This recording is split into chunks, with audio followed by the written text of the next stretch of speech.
आज हम बना रहे हैं बहुत ही खस्ता और करारे नमक पारे।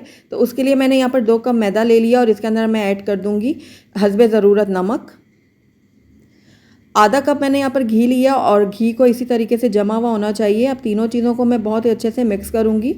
उसके बाद मैं हाथ की मुट्ठी में इसको दबा के देखूँगी कि ये अच्छे से अगर बाइंड हो रहा है तो उसका मतलब है हमने जो घी की क्वांटिटी डाली है वो बिल्कुल परफेक्ट है। अब 1 चाय का चम्मच इसके अंदर मैंने ज़ीरा डाल दिया साबुत, आप चाहें तो अजवाइन भी डाल सकते हैं। उसके बाद इसको भी मैंने मिक्स कर लिया। अब थोड़ा थोड़ा करके मैं पानी डालूंगी और इसका एक सख्त सा डो तैयार कर लूँगी। डो हमने सख्त तैयार करना है, नरम नहीं करना, वरना फ्राई करते हुए सारा ऑयल जो है वो नमक पारों के अंदर चला जाएगा। तो ये देखिए अब मैंने यहाँ पर हाफ पोर्शन ले लिया है इसका डो का और इसको मैं अच्छा पतला सा बेल लूँगी इस तरह से।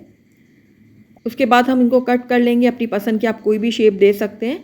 और उसके बाद मैंने यहाँ पर गरम तेल ले लिया और उसके अंदर मैं इनको डाल दूंगी, डीप फ्राई करूँगी गोल्डन और क्रिस्पी होने तक। और ये लीजिए ज़बरदस्त से हमारे नमक पारे रेडी हैं।